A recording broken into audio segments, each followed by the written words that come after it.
Salut les Happy Few, ici Kit Charlemagne, Alexandre. Je vous retrouve aujourd'hui pour un nouveau vlog qui a un sujet qui à la fois m'intéresse, qui je pense est intéressant sur un plan philosophique et qui a la spécificité, et pas des moindres, d'être quelque chose qui vient de sortir en quelque sorte, qui vient de m'apparaître. Là on est typiquement en fait dans le genre de choses voilà, qui d'une réflexion à une autre en fait surgit dans mon esprit, que je note dans mon carnet genre d'idées en fait que je garde pour un ouvrage, pour un chapitre, pour mes écrits, etc. Et bah du coup en fait que je vais partager avec vous aujourd'hui, tel quel, comme ça, tel que ça vient de me sortir, tel que ça m'est apparu, hein, voilà. Donc on est vraiment quasiment là dans l'expérimental, hein, on n'est pas dans quelque chose issu spécialement d'une lecture où j'ai lu ça quelque part précisément en toutes lettres, on n'est pas dans quelque chose que j'ai eu le temps vraiment de maturer ou de réfléchir ou de documenter, hein. On est dans voilà, une pensée voilà, que je vais comme ça partager avec vous. Et puis bah, vous jugerez si vous trouvez ça intéressant, pertinent, ou si voilà, j'ai mal élucubré. Donc cette pensée, voilà, la paresse, origine de tous nos maux, de nos maux et de nos vices. Alors, c'est c'est un intitulé, bon, je ne peux pas le nommer mieux que ça, parce que en l'occurrence, ça reflète vraiment ce que je veux dire, hein, donc je ne regrette pas le titre, hein, la paresse. Est-ce que c'est l'origine de nos maux et de nos vices? Alors, point d'interrogation en fait, hein, je le pose en problématique, hein, je ne suis pas là en train de le décréter, hein, mais bon, c'est vrai que ce qui me dérange un peu avec ce sujet et ce titre, c'est que ça fait un petit peu religieux, hein. La paresse, c'est un des 7 péchés capitaux, hein, on le sait, origine de nos maux et de nos vices, hein, bon voilà, en plus le terme fait très connoté moralement, bon ça fait un petit peu sermon d'église, hein, on va pas le cacher, hein, j'aurais pu m'habiller en prêtre là. Bonjour à tous, c'est le Père Alexandre qui vous parle. Et aujourd'hui nous nous retrouvons pour une nouvelle vidéo de la chaîne Le Prédicateur. Aujourd'hui nous verrons en quoi la paresse peut être expiée et en quoi elle est à l'origine de nos vices les plus profonds. Et bien sûr, à la fin, je vous donnerai des consignes pour évacuer le mal qui est en vous. Nous préciserons d'ailleurs un Je vous salue Marie et quelques autres Père qui êtes aux cieux pour commencer cette expiation. Voilà, je suis embêté parce que je ne fais pas du tout cette vidéo dans un angle religieux, donc du coup ça va me faire office là, on va dire, de nota bene et de préambule à ce que je vais dire, à ma vidéo. Donc je tiens à préciser que je fais cette vidéo dans une optique complètement athée. Je fais pas de catéchisme, etc. Là, donc je tiens vraiment à le dire. Je veux pas que ce que je dis là soit récupéré par des grenouilles de bénitier, en gros. Voilà, je vais emprunter au vocabulaire religieux, hein, je vais emprunter dedans parce que c'est quand même intéressant, hein. N'empêche que le christianisme, entre autres, en Occident, c'est quand même au fondement de notre culture. Et vous voyez, moi j'adore la Divine Comédie de Dante. Je porte un t-shirt Divine Comédie de Dante, hein, c'est mon t-shirt Divine Comédie. Bon ben voilà, on est complètement dans cette culture du péché capital, de la religion chrétienne, des péchés, du vice et tout. Donc je connais tout ça, je trouve ça intéressant, hein, donc c'est pas parce que j'y crois pas que je trouve ça intéressant.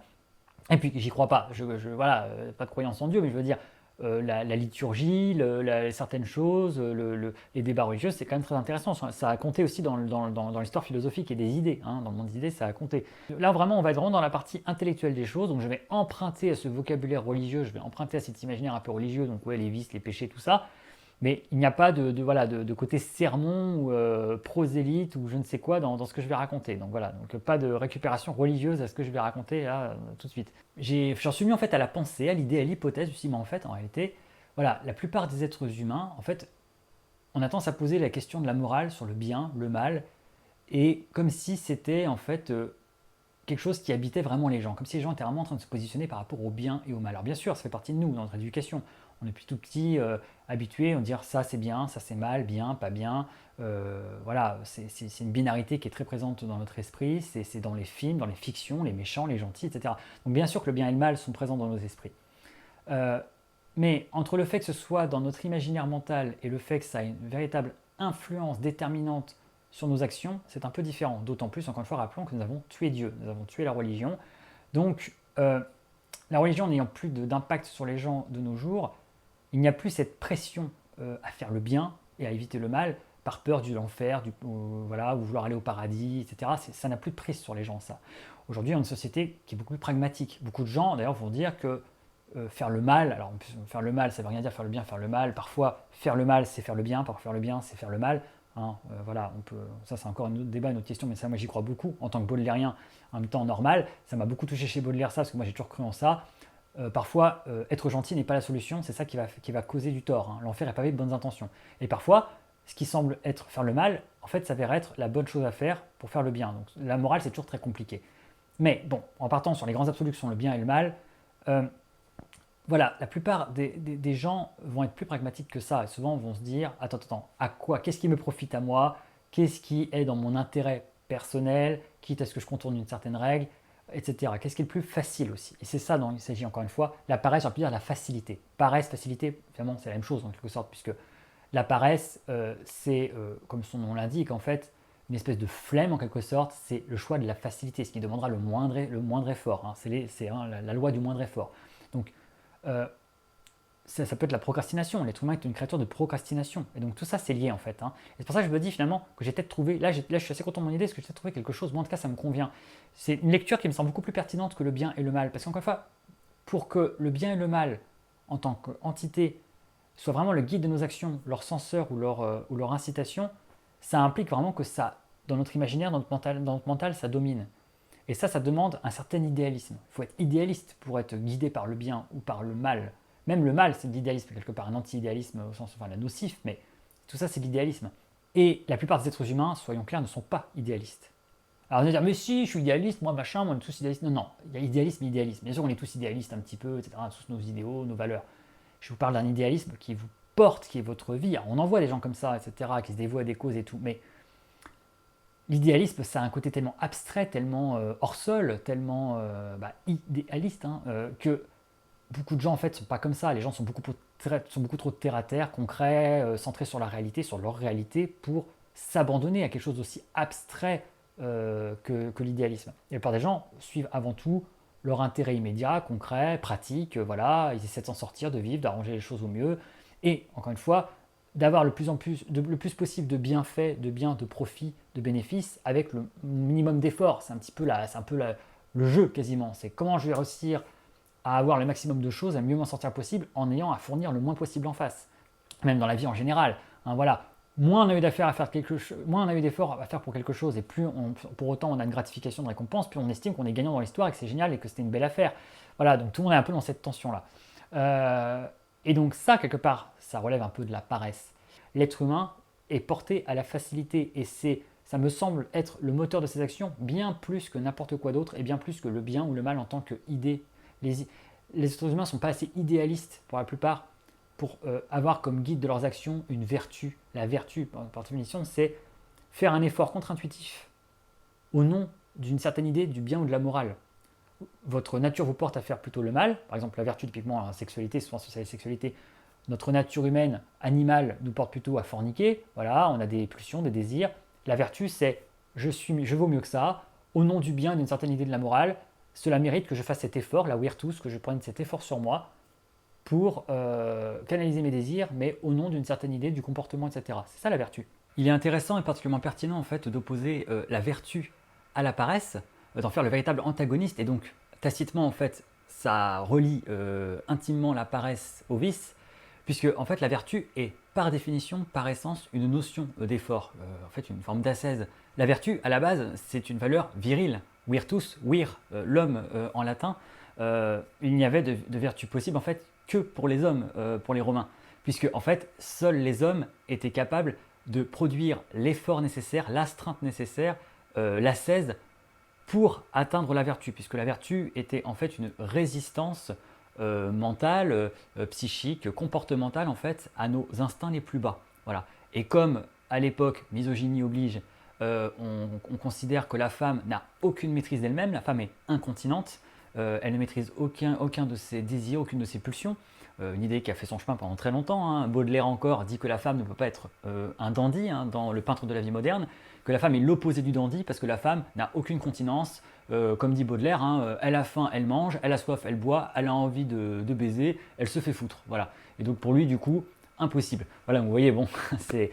donc les Romains, voilà, la virtus pour eux, la vertu était une vertu, une notion, pardon, virile. Et donc voilà, et vous voyez, on retrouve donc la notion d'effort sur soi, et donc qui est l'opposé, hein, de la paresse, puisque la vertu est impossible avec une paresse qui empêcherait cet effort, le démotiverait. Et ça fait parfaitement sens finalement, puisque on dit par exemple que le courage n'a aucun sens si on n'a pas peur. Et c'est vrai, les gens qui n'ont pas du tout peur ne sont pas courageux.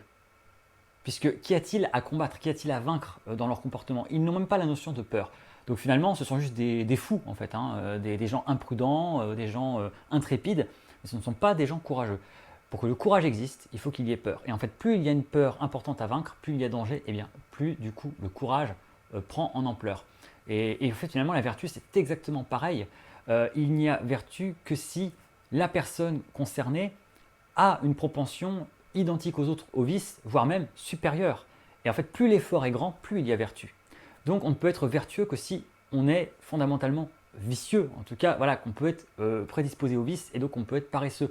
Et cet effort sur soi qu'on va prendre au nom du coup, de fait du plaisir, du bonheur de faire le bien, en fait, par amour du bien, amour du souverain bien, une notion qui tenait très à cœur déjà aux anciens, à l'Antiquité.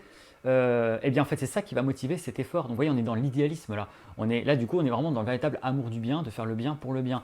Ce qui est vraiment encore une fois le contraire de cette paresse dont je parle, qui en fait est dépourvue d'idéologie en réalité. C'est une espèce de loi du moindre effort, on se pose pas plus de questions que ça, on va vers ce qui nous permet de se fatiguer le moins possible.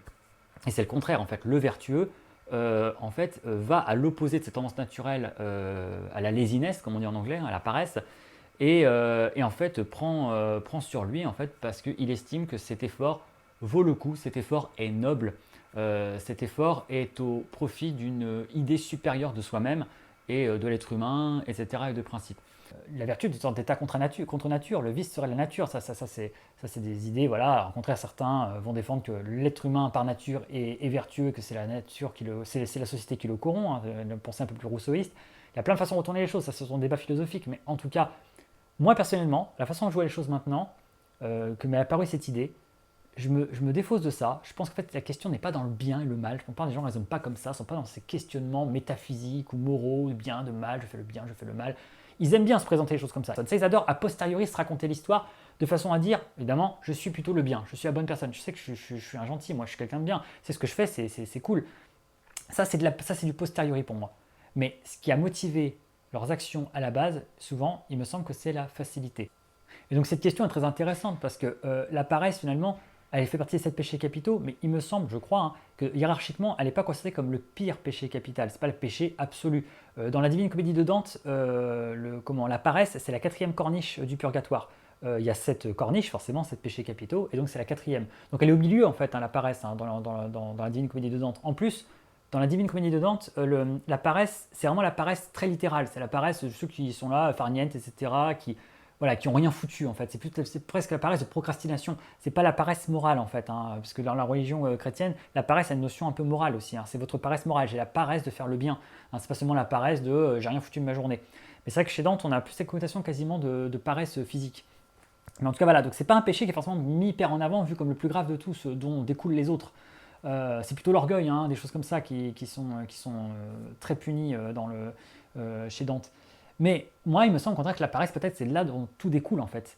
Les mauvais comportements en fait découlent de la paresse, de cette façon cette tendance qu'a l'être humain à ne pas vouloir faire d'efforts s'il y a moyen de ne pas en faire, d'aller vers la facilité, et ce serait ça la pente vers le vice. Et c'est là du coup que je vais vers la partie peut-être un petit peu sermon, c'est un petit peu sermon de cette vidéo.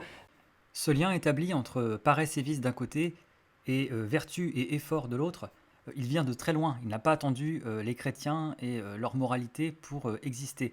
En fait, ça remonte dès l'Antiquité la plus lointaine, dès les tout premiers philosophes, hein, qu'on appelait les sophistes, qui sont très vite devenus un petit peu les rivaux et les têtes de turc, les ennemis de Platon. Parmi ces sophistes, Prodicos, auquel on doit un apologue à la postérité florissante, que l'on appelle de différentes façons, Hercule au carrefour de la vie, Hercule à la croisée des chemins, ou alors le choix d'Hercule tout simplement. Cet apologue, donc cette fable impliquant une morale, elle nous a été transmise en fait par la suite dans plein de versions différentes, par Xénophon, par Platon, et jusqu'à des auteurs latins comme Cicéron, hein, dans le De Officiis par exemple, hein, le traité des devoirs de Cicéron, De Officiis. Et donc voilà, on a plein de versions. Cet apologue, il est très simple. Il raconte qu'Hercule, tout jeune encore, s'est retrouvé en fait devant deux routes. Et au début de ces deux routes, il se trouvait en fait de chaque côté deux allégories, hein, deux représentations féminines, l'une de la vertu et l'autre du vice. Alors, dans l'imagerie mythologique, la figure de la vertu est plus représentée par Athéna, chez les Grecs, Minerve chez les Romains, et la figure du vice, évidemment, représentée par Aphrodite chez les Grecs et par Vénus chez les Romains. Et la situation est très simple en fait, hein. Chacune des deux allégories, l'une de la vertu, hein, la virtus, et l'autre du vice, de la volupté, la voluptas, eh bien, va plaider sa cause auprès d'Hercule et va essayer de le convaincre de suivre plutôt sa voie plutôt que celle de l'autre. La voluptas, donc souvent incarnée par Aphrodite Vénus, propose à Hercule une vie tout en simplicité, pleine de plaisir, facile et immédiat, pleine de volupté, pleine de sensations charnelles, etc. Bref, une vie à peu près sans éclat, sans réelle ambition, mais entièrement dévouée au plaisir. De l'autre, la Virtus, donc incarnée le plus souvent par Athéna Minerve, propose à Hercule une vie certes plus disciplinée, plus faite d'efforts, d'ascèse, de morale, de rigueur. Il se trouve évidemment qu'à l'issue de cet apologue, la fable veut que Hercule choisisse la voie la plus difficile, mais la plus gratifiante moralement, celle de la Virtus. Ce choix caractéristique, entre d'un côté une vie de plaisir un peu facile, mais peu morale et gratifiante, et de l'autre une vie plus de difficulté, d'épreuve, d'ascèse, mais hautement gratifiante moralement, finalement, c'est l'éternel débat entre hédonisme d'un côté, hein, hédonisme, la quête du plaisir avant tout, et le démonisme, la quête du bonheur avant tout. Une opposition qui était très présente déjà à l'Antiquité et qui sous-entendait en fait qu'il n'y a de bonheur que dans la vertu. Donc finalement, dans une certaine maîtrise de soi, le bonheur c'est quelque chose de très profond en fait, qui n'implique pas forcément le plaisir. Le plaisir n'implique pas forcément le bonheur, c'est trop superficiel. Mais le bonheur aussi n'implique pas forcément le plaisir, parce qu'il est au-dessus de ça. Voilà, le bonheur, les anciens croyaient profondément que ça venait dans la satisfaction profonde de bien agir, qui était plus importante qu'un plaisir facile. Alors ce mythe, hein, cet apologue, ils ont eu en fait une postérité absolument illustre, non seulement évidemment dans l'imaginaire chrétien, qui s'en est immédiatement emparé, évidemment c'était trop tentant, c'est tellement un mythe qui satisfait toute l'idéologie chrétienne qu'il a été tout de suite récupéré et transformé et adapté, mais aussi en fait dans la culture en général, dans l'art, dans la littérature, chez les poètes, toutes les personnes instruites, cultivées, connaissent ce mythe et y font référence et en fait l'ont même complètement intériorisé en fait, hein. Même nous, vous voyez, ça nous est un peu familier normalement. Peut-être que vous n'avez jamais entendu parler de cet apologue-là, mais ce schéma narratif, ce concept vous parle. La voie difficile d'un côté, mais qui mène au bien et qui est le bon choix à faire, et de l'autre, la voie facile, mais attention, c'est un piège parce que c'est justement trop facile et c'est pas très moral, etc. Ça, c'est vraiment une dichotomie qui nous est très très familière et qui en fait, qu'on a intégré dans notre tête. Et donc, on retrouve voilà, ce mythe, ce concept tout au long des siècles, dans la peinture bien sûr, mais aussi dans la littérature et dans la poésie, jusque dans les romans du 19e siècle, hein, par exemple chez Stendhal, dans Le Rouge et le Noir en 1830, on lit « Comme Hercule, il, Julien Sorel, le héros, se trouvait non entre le vice et la vertu, mais entre la médiocrité suivie d'un bien-être assuré et tous les rêves héroïques de sa jeunesse. » Dans Le Père Goriot de Balzac, en 1836, on lit « Voilà le carrefour de la vie, jeune homme, choisissez. » C'est Vautrin qui dit ça à Rastignac, le carrefour de la vie. Beaucoup plus tard, quand le cinéma est arrivé, eh bien, on n'a pas échappé à cette référence. Dans le film de Tim Burton, Big Fish, en 2003, Edward Bloom, hein, le héros incarné par Ewan McGregor, se retrouve en fait face à deux chemins. On a la route classique, la route facile, un goudronné, civilisé, et puis on a la forêt très effrayante, le chemin voilà, obscur, inquiétant, qui rappelle un petit peu Dante, hein, d'ailleurs. Hein, au milieu du chemin de notre vie, je me trouvais par une forêt obscure, hein, car la voie droite était perdue. Bien voilà, c'est les premiers mots de la Divine Comédie de Dante, hein, l'Inferno. Ben là, c'est un petit peu dans cet enchevêtrement de références de Dante et en même temps d'Hercule au carrefour de la vie. Et donc Edward Bloom explique que, alors qu'il avait la possibilité de suivre bêtement cette route goudronnée, facile, rassurante, lumineuse, eh bien, il va exprès dans la route la plus difficile, la plus tortueuse, la plus dangereuse et effrayante, celle de la forêt avec les arbres tordus, tout ça, justement parce qu'il a l'intuition que c'est, en fin de compte, le chemin qui sera le plus gratifiant, le plus dur sur le coup, mais qui est celui en fait qui mène au bien et au bonheur. Et il le justifie, puisque le héros d'Edward Bloom dit: s'il y avait bien une chose que j'avais apprise avec les sermons du dimanche à l'église, c'est que plus un chemin est difficile, plus on est récompensé à la fin. Vous voyez, il y a quand même cette notion de récompense, mais que ça vaut le coup d'en baver pour faire le bien et être récompensé au final. Donc vous voyez comment les chrétiens se sont emparés de ça. Et on peut aller jusqu'à Matrix, hein, le film des frères Wachowski sorti en 99, où on retrouve éternellement cette idée de dilemme, de choix, Morpheus qui propose la pilule bleue, la pilule rouge à Neo, et en fait, sous-entendu qu'il y en a une qui nous ramène dans le monde des rêves, dans un monde confortable, un mensonge réconfortant, mais qui est un mensonge, sous-entendu donc mal, hein, connoté négativement. Et puis de l'autre, il y a la pilule rouge, hein, qui est censée en fait mener à une vérité très difficile, même insoutenable, douloureuse, mais qui est la vérité et qui vaut le coup qu'on se batte pour elle. Donc, vous voyez, cet archétype-là, il est omniprésent dans notre imaginaire collectif et donc dans notre culture, dans nos œuvres artistiques. Et finalement, il vient un peu justifier cette théorie de la paresse en quelque sorte, présentée comme le pire des vices, puisque à chaque fois, un choix paresseux s'avère être un mauvais choix moralement, et que c'est l'effort qui est récompensé, et cette idée qu'on va volontairement choisir la voie la plus difficile, celle qui est le plus faite d'obstacles et d'épreuves, mais qui prouve notre valeur morale, notre vaillance. Tout cela donc confirme bien que là ici on se trouve bien dans cette vidéo dans un contexte moral. Je ne fais pas le procès de la paresse, on va dire physique ou matérielle, hein, le fait d'aimer chiller sur son canapé, d'aimer regarder un petit Netflix avec des chips, etc. C'est pas de ça dont il s'agit. Ça, on a tous aussi cette paresse-là et c'est assez normal, elle est très agréable et il n'y a pas de souci. Là, on est bien dans une paresse extrêmement morale. Pourquoi ? Même mentalement, on a du mal à choisir le bien plutôt que le mal quand la facilité porte au mal. En fait, il y aura toujours d'un côté une minorité de personnes qui de toute façon feront le mal. Elles sont mauvaises entre guillemets presque intrinsèquement, voilà, c'est déjà mal parti dès le départ pour elles et du coup elles feront le mal de toute façon. Elles sont tellement déterminées à faire le mal qu'elles le feront de toute façon. Il y a une autre minorité de personnes, c'est l'inverse, elles feront le bien de toute façon. Elles se décourageront jamais à le faire, elles ont une obstination à le faire, elles sont déterminées à faire le bien, elles le feront de toute façon par elles-mêmes. Mais il y a une masse de personnes, qui est la majorité, qui est au milieu, qui n'est déterminée ni pour l'un ni pour l'autre. Et d'ailleurs même qui a presque de la peine à se générer une morale soi-même en fait, hein, qui a besoin qu'on lui donne des repères moraux extérieurs, voire des menaces pour la diriger dans ses actes, parce qu'elle n'a pas cette capacité en fait à déterminer ce qui est bien vraiment le mal, soit ça l'intéresse pas, soit elle n'y pense pas. Il y a plein de gens comme ça qui n'arrivent pas en fait à s'ériger un code moral. Donc cette masse de personnes, comme eux, ils n'ont pas d'intime conviction en quelque sorte à faire ou le bien, et de toute façon ils le feront, ou le mal, de toute façon ils le feront, eh bien c'est là que ça se joue, c'est là qu'on peut, eux, les influencer en fait, les faire pencher d'un côté ou de l'autre. Ils suivront finalement le cours le plus facile, l'endroit où ils seront le plus encouragés avec le plus de récompenses, de gratification et de facilité. Et c'est sur eux qu'on a en quelque sorte une emprise en compliquant la voie du vice et en facilitant la voie de la vertu, d'assainir les mœurs. Du coup, tout ça nous donne peut-être la clé sur comment réellement inverser la tendance entre le bien et le mal et comment influencer la société dans le sens du bien.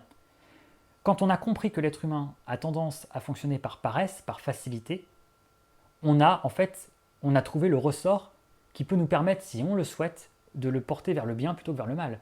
Quand on a défini dans une société, parce que ça c'est subjectif, ce qu'était le bien et ce qu'était le mal, ça c'est une société qui définit ses règles. Voilà, ça c'est bien, ça c'est mal. Une fois qu'on a défini ça, et que forcément on préfère que les gens aillent vers le bien, une fois qu'on a compris que le vrai moteur des gens, ce n'est pas l'idéalisme, c'est la paresse, on peut orienter leur comportement. Comment ? Eh bien en leur facilitant le fait de faire le bien et en leur compliquant le fait de faire le mal. Si vous leur compliquez le fait de faire le mal, ils vont tellement avoir la flemme à la fin qu'ils ne le feront pas. Ils n'auront pas évité le mal par amour du bien ou par idéalisme, parce que par des êtres humains n'en ont pas, ils ne sont pas assez moraux et pas assez idéalistes pour ça, mais au moins on les aura découragés de faire le mal. Et si en revanche on leur facilite la voie vers le bien, eh bien ça les encourage à le faire parce que du coup ça devient motivant, parce que c'est facile de faire le bien et du coup ils sont portés à faire le bien. Finalement le problème de beaucoup de sociétés un peu corrompues, c'est qu'elles ont de plus en plus facilité le fait de faire le mal, elles l'ont de plus en plus récompensé et rendu facile, et faire le bien apportait peu de gratification et était difficile. L'être humain étant porté à la paresse, au bout d'un moment on est fatigué des efforts, surtout quand c'est pas récompensé, et du coup on se tourne vers le mal instinctivement. Donc finalement c'est la société presque qui a les moyens, une fois qu'elle a compris le ressort de la paresse chez l'être humain, d'orienter les choses. Et en fait, finalement, la réponse pour enrayer le vice, il faut en compliquer l'accès. La pente du vice, il faut la rendre moins glissante, voire même ardue, et plus personne ne l'escaladera parce qu'elle demandera trop d'efforts et qu'on préférera par facilité, par absence d'efforts, faire le bien. Alors oui, c'est pas joli parce que du coup les gens font pas vraiment le bien pour amour du bien, vertu, etc. Ça faut oublier, c'est trop idéaliste, c'est trop en attente de la plupart des êtres humains qui sont, désolé, médiocres et qui n'ont pas de profondeur philosophique et qui n'ont pas d'idéalisme, ils ont autre chose à penser. Prenons l'exemple du téléchargement illégal.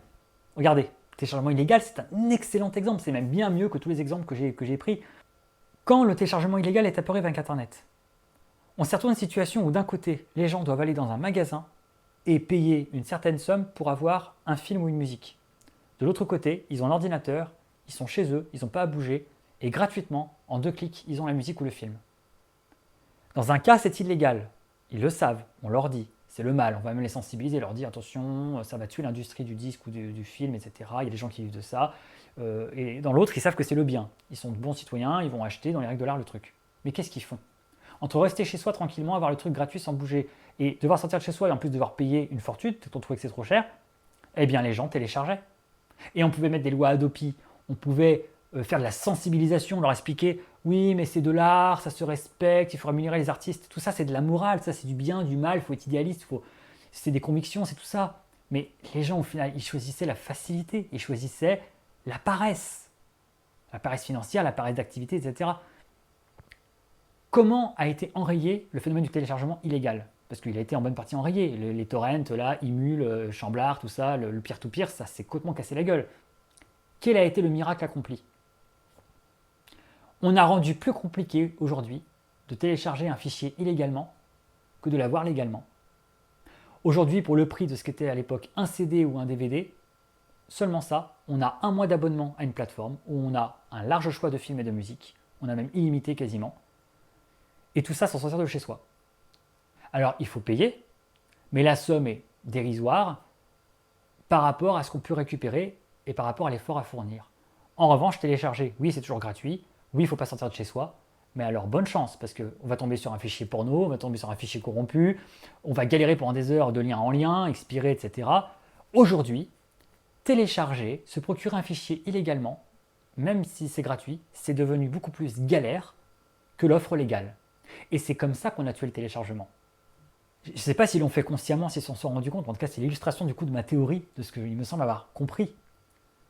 C'est par la paresse et la facilité, par la loi du moindre effort qu'on a réussi à modifier un comportement, de le transformer en un comportement illégal en un comportement légal. Ce n'est pas des considérations de bien et de mal, ce n'est pas de la morale, c'est battre l'être humain à son propre jeu de la facilité, de la paresse. Ah d'accord, tu as la flemme d'aller acheter ton CD, ah d'accord, tu as la flemme de payer. Très bien, on va te faire un rapport offre qualité-prix imbattable. Pour le prix de ce que tu avant, moins cher qu'un DVD, tu vas avoir tout le catalogue entier. Donc là, vraiment, c'est cadeau quasiment. Et en plus, tu n'as toujours pas bougé de chez toi. Autrement, tu peux aller télécharger ton fichier, chercher pendant des heures le fichier sur Internet. Voilà. Et bien voilà, l'être humain va préférer payer un bon coup, se débarrasser de ça. Ok, j'ai payé, une somme pas très importante, mais au moins, maintenant, je suis peinard. Il n'y a plus qu'à bouffer les chiffres devant Netflix. La paresse, l'image de la paresse par excellence, Netflix. VGT pendant des heures, à binge-watcher une série en mangeant des chips. L'être humain dans sa paresse et sa flemme. En ayant juste à donner entre 6 et 15 euros par mois, hop, c'est réglé, c'est fait, on n'en parle plus, ça apparaît à peine dans les comptes. Et au lieu de se faire chier à télécharger les fichiers un par un sur Internet, on a battu l'être humain au jeu de la paresse et on a ainsi converti un acte immoral ou illégal en un acte moral et légal, et juste en jouant sur ce côté-là. C'est comme ça qu'on a vaincu le téléchargement illégal. Je vais prendre un dernier exemple qui pour le coup est assez grinçant. Hein, voilà. On est passé de la pornographie, puis au téléchargement illégal, puis là je vais encore passer sur autre chose, mais le suicide par exemple. Le suicide, alors c'est pas tant que c'est bien ou que c'est mal, même si dans certaines religions c'est considéré comme le mal, mais en tout cas on préfère que les gens ne se suicident pas. Hein, la société est plutôt anti-suicide. Bon, on n'a pas intérêt à ce que les gens se foutent en l'air et n'a pas un regard très positif là-dessus. Bon, on peut comprendre un certain point de vue.